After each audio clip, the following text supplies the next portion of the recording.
এখন বাজে বিকেল 5:30। তোমাদের আমার ভয়েসটা শুনতে একটু প্রবলেম হতেই পারে, কারণ আমার প্রচণ্ড পরিমাণে ঠান্ডা লেগেছে। তো যাই হোক, ভয়েস ওভার তো দিতেই হবে, নাহলে ভিডিওটা যে ইনকমপ্লিট থেকে যাবে।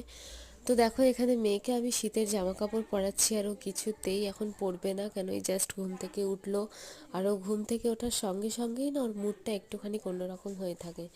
তো তাও এই যে মোজা, প্যান্ট আর এখন সোয়েটারটা পরিয়ে দেবো, কারণ প্রচণ্ড ঠান্ডা। ঘরের ভেতরেও যে এত ঠান্ডা কোথা থেকে আসছে আমি কিচ্ছু বুঝতে পারছি না। আর ওকে রেডি করিয়ে নিয়ে আমার এত কফি খেতে ইচ্ছে করছিল, সেই জন্য আমি 1 কাপ গরম গরম কফি বানিয়ে নিলাম। আর এখন মেয়ে আছে মায়ের কাছে, আমার মা খই দিয়ে চা খাচ্ছে, সেই জন্য ও বসে বসে আর কি ওই সব করছে। আর এত দুষ্টুমি করছিল যে ওকে আমি বেঁধে দিতে বাধ্য হয়েছি। আর মা এখানে ওর দড়িটা খুলে দিল, কারণ মায়ের তো ভীষণ কষ্ট হয় ওকে কষ্ট দিলে। তো যাই হোক, আর এখানে এই যে এখন টিভি দেখছিলাম, কারণ ভালো লাগছিল না শরীরটা। তো দেখো।